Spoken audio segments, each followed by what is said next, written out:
እስራኤላውያን አንድ መመሪያ ያላቸው አሁን ያሉት 1948 ወዲህ ያሉት እስራኤላውያን አንድ መመሪያ ያላቸው ለመኖር ጥራት የሚባል ነው። እስኪ ለመኖር ጥራት በሉ። ምን ማለት ነው? ሐኪም ከሆነ የመጨረሻው ጥሩ ሐኪም አይሁዳዊ መሆን አለበት ብለው ነው የሚያምኑት። ሀብታም ከሆነ የመጨረሻው ጥሩ ሀብታም ማን መሆን አለበት? አይሁዳዊ መሆን አለበት። እስራኤል እንደ እስራኤል ለመቀጠል የህይወት ጥራት ሊኖረን ይገባል። ትምህርቱንም የመጨረሻውን መውሰድ አለብን። ሌላውን አላውቅም። ስለዚህ አሁን የምነግራችሁ ምንድነው? ጥራት ሊኖረን ይገባል። ለነገ አስቡ። ሀገራቸውን እንዴት እንደሚወዱ ተመልከቱ። እዚህ እናንተም ደግሞ አስቡ። ለዚች ሀገርም ማሰብ ይገባል። እስራኤልም እንዲቀጥሉ መጸለይ ያለብን። የእውነት እስራኤል ካልቀጠሉ ቅርሶቹም አይቀጥሉ። አብያተ ክርስቲያናቱ የምንሳለማቸው ቅዱሳት መካናትም አይቀጥሉ። አብረን ነው መጸለይ ያለብን፣ ለሀገራችንም ጭምር። ሰው መጸየፍ የለብንም። እግዚአብሔር በሚያውቀው እኛንም ከባዶነት ተቀብሎናልና ከቃሉ ጋር ናችሁ። እንዲህ አድርጎ እግዚአብሔር በስድስተኛው ቀን የፍጥረት ጉልላታ የሆነውን አዳምን ሰራ። ሊቃውንት በምን ይተረጉሙታል? ቤተ መንግስትን አዘጋጅቶ ንጉሱን በኋላ አምጥቶ እንደማስቀመጥ ይችን ዓለም ለአዳም ቤተ መንግስት አድርጎ ፈጥሮ ንጉሱን አዳምን ንግስቲቱን ሔዋንን በኋላ አምጥቶ ሾማቸው ይላሉ። ሰውን መጀመሪያ ያልፈጠረበት ለዚህ ነው። ድግስ ደግሶ ወዳጅን ጠርቶ ናብላሊ ጠጣልኝ እንደማለት እግዚአብሔር 6 ቀን የደገሰለት ብቸኛው ፍጡር ማን ነው? ሰው። በዚህ ክብር ሊሰማችሁ ይገባል።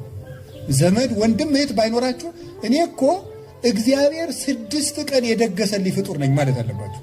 የእውነቴን ነው። እግዚአብሔር ሲሰራልን ነፋስ የተፈጠረ ለማን ነው? ለሰው። ፀሐይ የተፈጠረ ለማን ነው? ለሰው። ጨረቃ የተፈጠረ ለማን ነው? ለሰው። ፍጥረታት በሙሉ ለእኛ ነው የተፈጠሩት። መላእክት የተፈጠሩት ማን እንዲጠብቁ ነው? ሰውን ነው። ማንኛውም ግለሰብ ያመነ ይሁን ያላመነ 2 ጠባቂ መልአክ እንደሚሾምለት ታውቃላችሁ።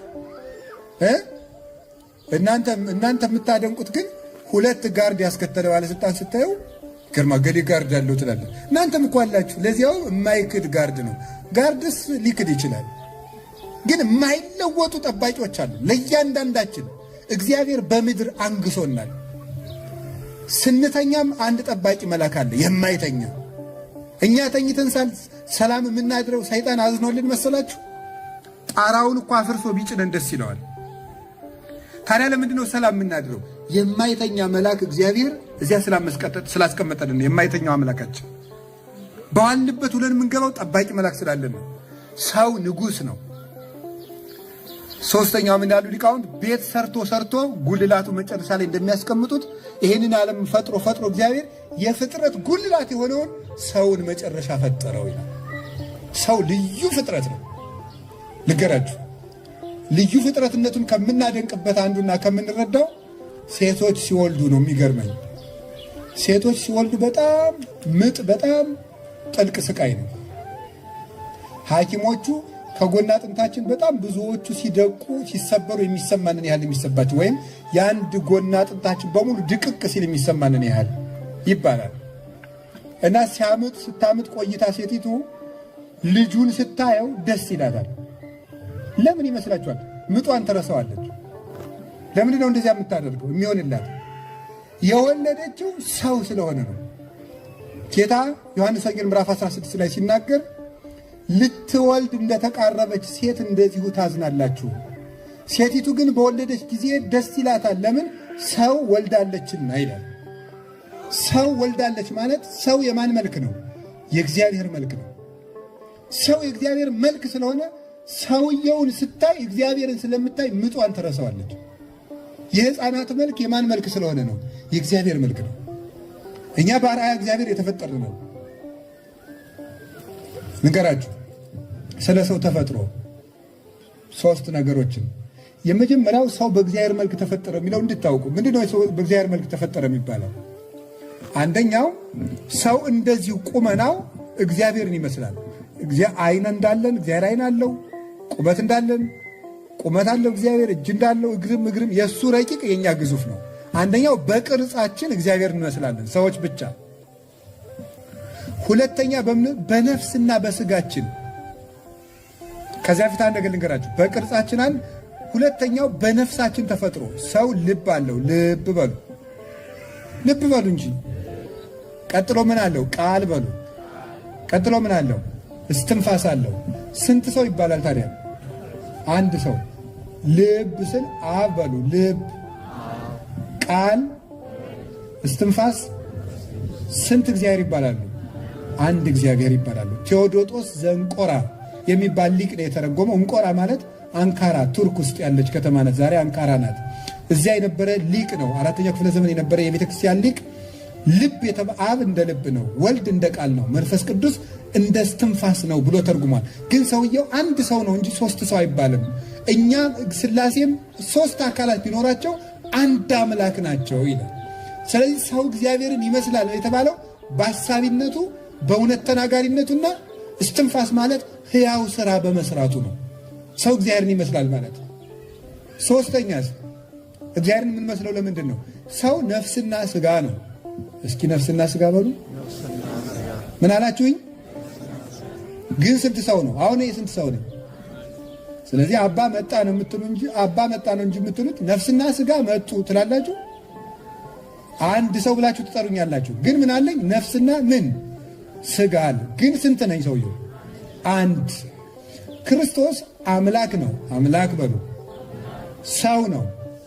ስንት ነው? ግን አንድ ነው። የነፍስና የሥጋችን ተዋህዶ። እስኪ አንድ ጥያቄ ልጠይቃችሁ። አንድ ሰው ኃጢአት ቢሰራ ነፍሱ ነው ሥጋው ነው የሚሰራ? ለምሳሌ እኔ ከአንድ ሰው ቤት ቂጣ ሰርቄ ብበላ አያርገውና ነፍሴ ናት ሥጋዬ ነው የሰረቀችው? ነፍስ ሥጋው ነው አይደል? ሁለቱ የታል? ነፍስ ትበላለች? ነፍስ ትበላለች? አትበላም። ስለዚህ ማን ነው የሰረቀ? ነፍስ። እሺ ነፍስ ትሰግዳለች? ትሰግዳለች ነፍስ? እሺ ተውት። ነፍስ ታለቅሳለች? ነፍስ ታለቅሳለች? እንባ አላት? አላት? የላትም? የላትም ነፍስ። ስለዚህ ተደሙትም የሚያለቅሱ ሰዎች ብፁዓን ናቸው ይላል። ነፍስ አታለቅስም፣ የሚያለቅሱ ደግሞ ብፁዓን ናቸው፣ መንግሥተ ሰማያት ይወርሳሉ። ነፍስ ካላለቀሰች ያለቀሰ ሰው ነፍስ ለምን ገነት ትገባለች? ምክንያቱም ያልዘራችውን ማጨድ የለባትም። ሳታለቅስ እንዴት ትወርሳለች? ስለዚህ ሥጋን የሚያለቅስ ማለት ነው ነፍስ ታለቅሳለች። ተውት፣ አላምታታችሁ በቃሽ። አይ የሚሰርቀው አንድ ሰውዬ ነው። ለምሳሌ ዳቦ ሲበላ ሰውየው ሰርቆ ሲበላ ዳቦውን የሚያነሳው ማን ነው? አቤት አቤት ሲጣፍጥ የምትለው ማን ነው? ነፍስ ናት። ምክንያቱም ሰውየው ከሞተ በኋላውን ጣዕም ያውቃል። ለሞተው ሰውዬ ሽቱ ብትረጩት ያሸተዋል? አያሸተውም። ስለዚህ ተግባሩን ሥጋ እየሰራው ጣዕሙን ደግሞ ማን ነው የምትወስደው? ነፍስ ተወስደዋለች። ስለዚህ አንድ ላይ ነው የሰራው። ግን ደግሞ ሥጋ ወደ ነፍስነት ተለውጧል? አልተለወጠም። ነፍስም ወደ ሥጋነት አልተለወጠም። ሁለት ግን ደግሞ አይደለም። መለኮት ወደ ሥጋነት አልተለወጠም። ሥጋ ወደ መለኮትነት አልተለወጠም። ክርስቶስ አንድ አካል አንድ ባህሪ ተዋህዶ ማለት ነው። ከካቶሊኮች የተለየ ነው። በዚህ 451 ዓመተ ምህረት ላይ አንድ አካል አንድ ባህሪ ነው። ሞኖ አይደለንም፣ ሚያንን ሞኖፌሳይትስ፣ ዲያፌሳይትስ እና ሚያፌሳይትስ ይባላሉ። 3 ሞኖ ማለት ምን ማለት ነው? ይሄ ማለት ወደና ቀረብ ለማድረግ ያክል ሲንግል ዋን፣ ዱዋል ዋን፣ ዩናይትድ ዋን ማለት ነው። ሲንግል ሞኖ ሲንግል ነው፣ ነጠላ ተዋህዶ የሌለው ሌላ አካል የሌለው ነው፣ ብቻውን የቆመ ነው። ዱዋል የሆነው ደግሞ ከአንዱ ጋር ወይ ተደርቦ ወይ ተጠግቶ ወይ ተቀላቅሎ የሆነ ነው። ሚያ ማለት ግን ዩናይትድ ነው፣ የተዋህደ ነው። ሁለት አይደለም፣ ነጠላም አይደለም። ታዲያ ምንድን ነው ሲባል አንድ የተዋህደ ነው። እንደ ነፍስና እንደ ሥጋ፣ እንደ ብረትና እንደ እሳት፣ እንደ ጋለው ብረት እንደዚያ ነው ያተዋህዶ የሚባለው እሱ ነው።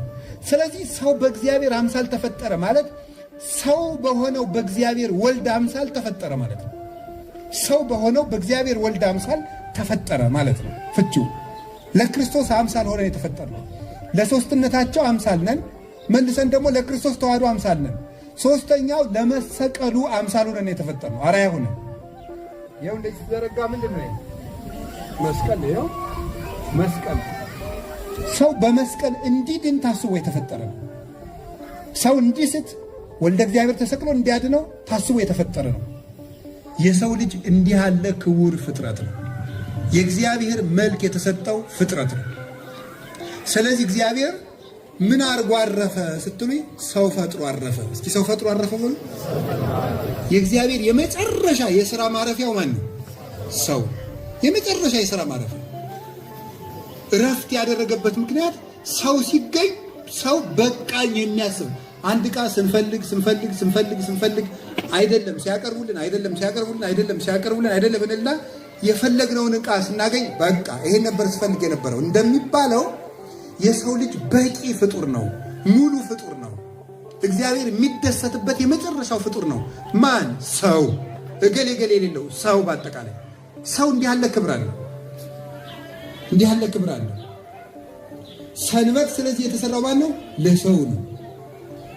ታዲያ እግዚአብሔር አረፈ መባሉ ለምንድን ነው ሲባል እግዚአብሔር የሚበቃው ሰው ሲያገኝ ነው።